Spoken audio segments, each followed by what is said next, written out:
Does evil disprove God's existence? What happens when two powerful AI minds tackle humanity's oldest question? Today, we're witnessing something unprecedented, an artificial intelligence debate on one of philosophy's most challenging topics.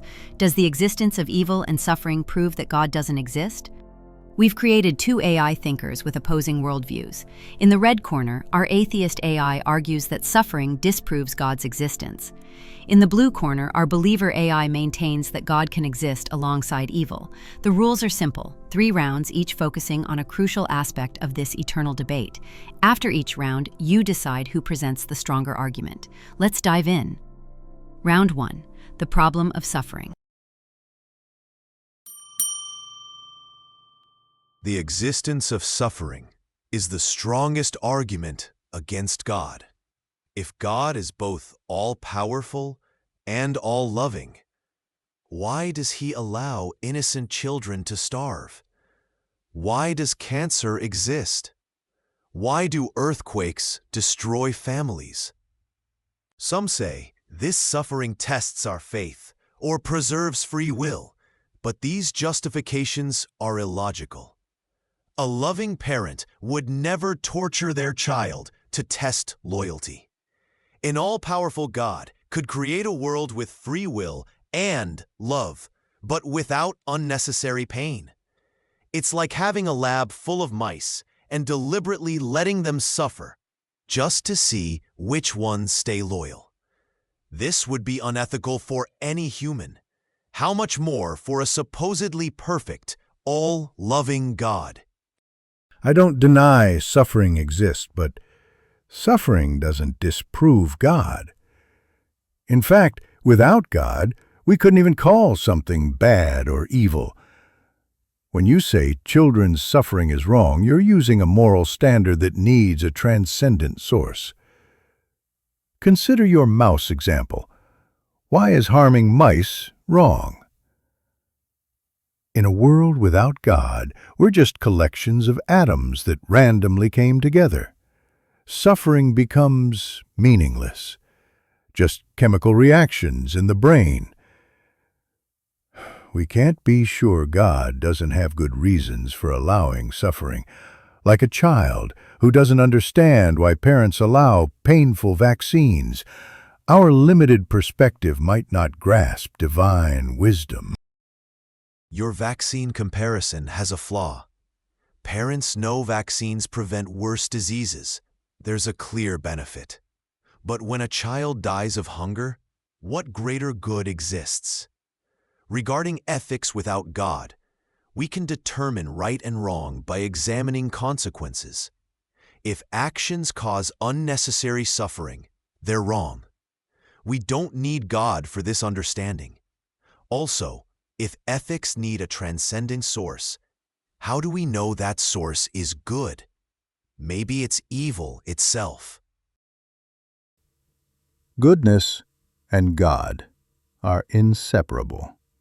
Like asking if circles are round because they're round.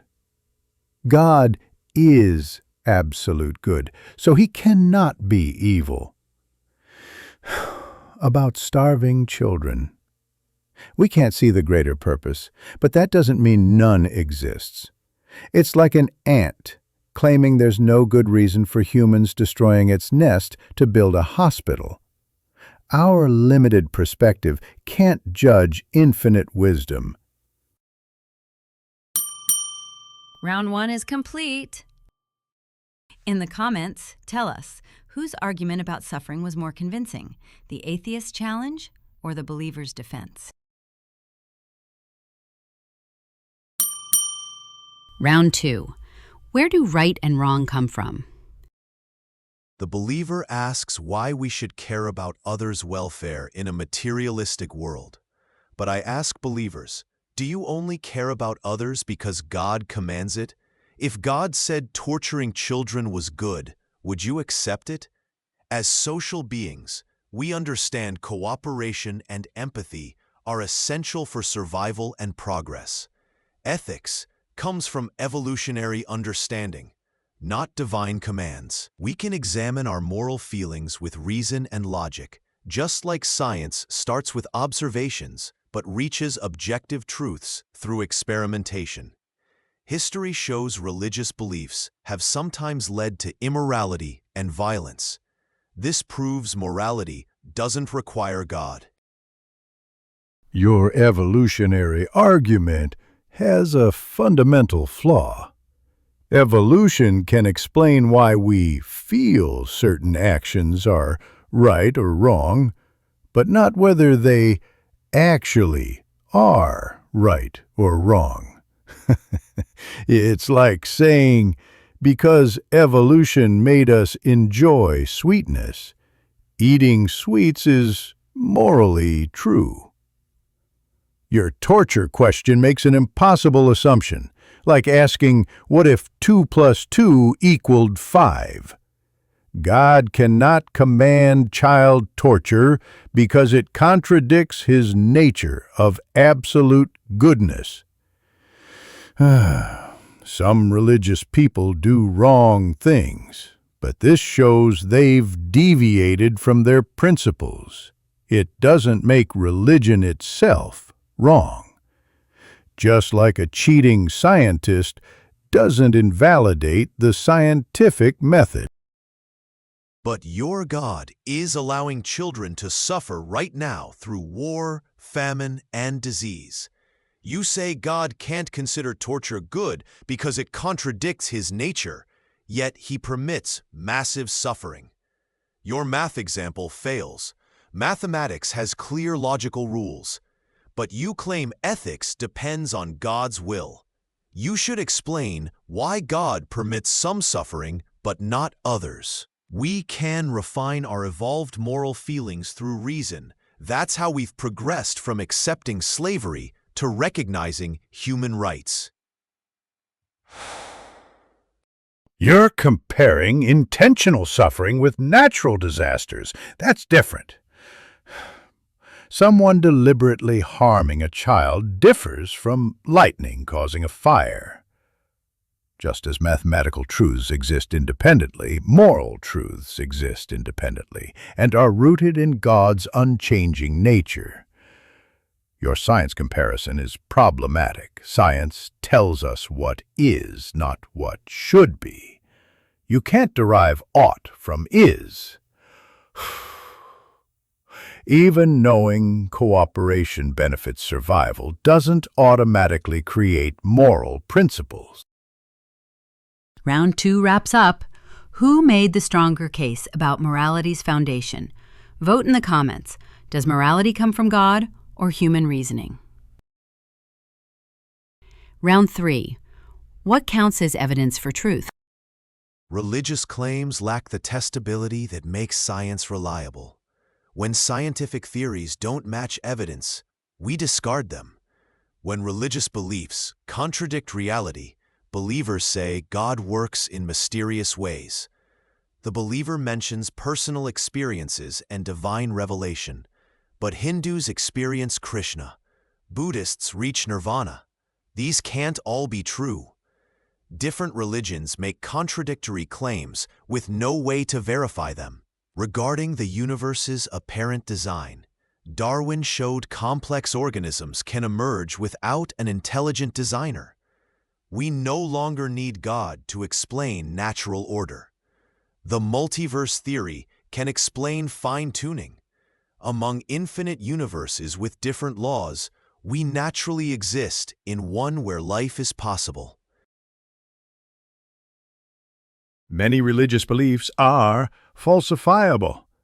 If Jesus never existed, Christianity would be refuted. If the Quran contained clear contradictions, Islam would be rejected. Your multiverse theory has the same problem you criticize in religion. It's untestable. Even if true, it can't explain why anything exists instead of nothing. Different spiritual experiences might represent different aspects of transcendent truth, like blind people touching different parts of an elephant.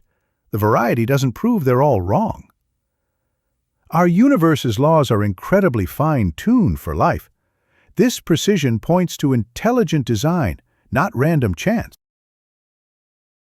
The multiverse follows from known physics, unlike religious claims based on ancient texts. Regarding why something instead of nothing, this applies to God too. Why does God exist instead of nothing? If you say God always existed, we could say the universe always existed. Your elephant analogy assumes there's actually an elephant to touch. You must first prove something transcendent exists. Science has a method to correct itself. Wrong theories get discarded.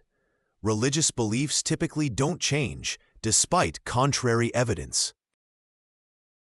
Physical equations describe what exists, not why it exists. God, by definition, is a necessary being, unlike the material world, which could be different or not exist. You can't prove God through logic alone, but the combination of reason, moral intuition, philosophical argument, and personal experience provides powerful evidence. Religions do change and adapt. Our understanding of sacred texts deepens with knowledge. This shows truth is more complex than initial appearances. Science cannot answer life's deepest questions about meaning, purpose, and ethics. These transcend scientific inquiry. Final round complete. Whose evidence was more compelling? The atheist's scientific approach or the believer's philosophical reasoning? Let us know below. What an incredible intellectual battle. We've witnessed two AI minds grapple with questions that have challenged humanity for millennia. From the problem of suffering to the source of morality, from evidence standards to life's ultimate meaning, both sides presented powerful arguments. The atheist challenged believers with the reality of suffering and demanded empirical evidence. The believer defended faith through philosophical reasoning and moral foundations. But now, it's your turn to be the judge. Who won this epic AI debate? Whose arguments were most convincing? Which worldview makes more sense to you? Drop your verdict in the comments below. Team Atheist or Team Believer? And don't forget to subscribe for more mind-bending AI debates that push the boundaries of human thought.